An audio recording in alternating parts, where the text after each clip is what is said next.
আহারে প্রতিদিন কেউ না কেউ মরতেছে। ওই বেটা, একটা বুড়া বেটা মরে গেছে, এটা নিয়ে তো চিল্লাচিল্লি করার কি আছে? হুদাই মাইকিং কইরা তোমার যৌবন কানের পর্দাটা গরম করে ফেলাইছে।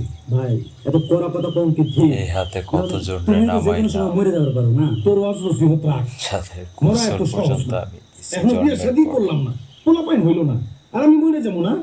হ্যাঁ শোন, বুড়া বয়সে মরার আগে তওবা কইরা আমি ভালো হয়ে যাবো। আমার কাজ আছে, আমি এখন কত যাবো। হাজি বিকেলবেলা পাপি জায়গা মতো হয়ে চলে আসিস। কবরে যাচ্ছে। চিনিকে একটু বেশি দেয় ওই না? খবর খেয়ে রাখ। ওই!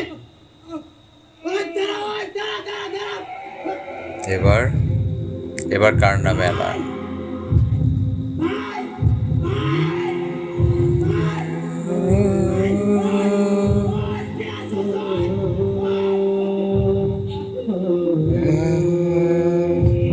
কামাল হাউজিং নিবাসী সরোয়ার সাহেবের একমাত্র ছোট ছেলে, সে আবার নাই। একদিন তোমারি নাম মসজিদে হবে এলান। একদিন তোমারি নাম মসজিদে হবে এলান। তৈরি থেকো, তৈরি রেখো কবরের মানসামা।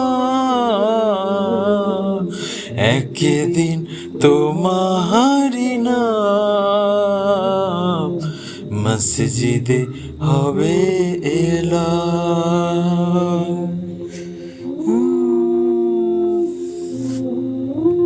আমার জানাজার প্রথম সারিতে থাকবে দিনমজুর, কৃষক, শ্রমিক, সব জুলুমের শিকার মানুষজন। প্রিয় দাফন, সঙ্গী স্বজন করবে দাফন। হঠাৎ চলে যাবে আদরের ধন, প্রিয় মা বাবার ভাসিয়ে নয়ন। তৈরি থেকো, তৈরি রেখো সুন্নতি আমলিমা। একদিন তোমারি নাম মসজিদে হবে এলান।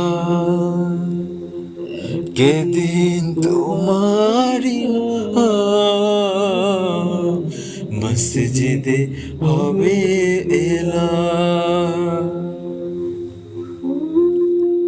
রাসূল দেখতে যাবেন আমার হাফ প্যান্ট পরা সদর তরক হয়েছিল কিনা।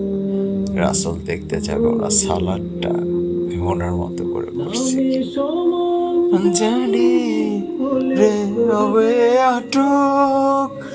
বন্ধ হয়ে যাবে জীবন নাটক। বাহাদুরি থাকবে না দেহে যৌবন। ঘুরিয়ে যাও সন্ত আসবে শ্রাবণ। তৈরি থেকো, তৈরি রেখো কোরআনি জীবন বিধান। একদিন তোমারি নাম মসজিদে হবে এলান। ভেরি সুন একদিন তোমারি নাম মসজিদে হবে এলান। কোরআন যদি সূরা মুলতিয়ার শিরক কপালে না জুটায় আর আয়াতুল কুরসি দিয়া খোদা তাআলার সামনে দাঁড় করাইতে পারে, তাহলে কোরআনের জীবন বিধানের বাইরে যা আছে আল্লাহ তো বান্দার গুনাহ গোপন রাখতে বাউন্ড টু। লাভ হবে না আর ক্ষমতা হতে যদি পারো নবীজি রাশি বলছি রাতে পার হয়ে যাবে ঠিক তৈরি থেকো তৈরি রেখো জান্নাতি হওয়ার শপথ একদিন তোমারই নাম মসজিদে হবে এলাম। আমি সিকিউরিটি অ্যান্ড ডিফেন্স ফোর্সেস না অ্যাডমিনিস্ট্রেশনের কাজে সহযোগ করছি। জান্নাতের সৌভাগ্য যদি না হয়, আল্লাহ যদি বলেও যে বান্দা থাক তোর জাহান্নাম তোর নামে রেজিস্টার্ড হয়ে গেছে, তাও তুই যে নাম ধরে আমার ডাকতি আর কান্তি, ওই উসিলায় তোরে আমি মাফ করে দিলাম তোর রাসূলের সুপারিশে তুই জান্নাতের দরজার যে গেট কিপার রাইয়ান ওনার অ্যাসিস্ট্যান্ট হয়ে রেজিস্টার্ড হয়ে থাক। জান্নাত এখনো 500 বছরের দূরত্ব, জান্নাতের ঘ্রাণ বা 50,000 বছর সমস্যা নেই। আমার আল্লাহ তো আমার উপর খুশি, I am fine with that. এই দুনিয়ায় যদি নিজের মানুষটাকে পাওয়া না হয়, ওই দুনিয়াতে পাওয়া হবে না।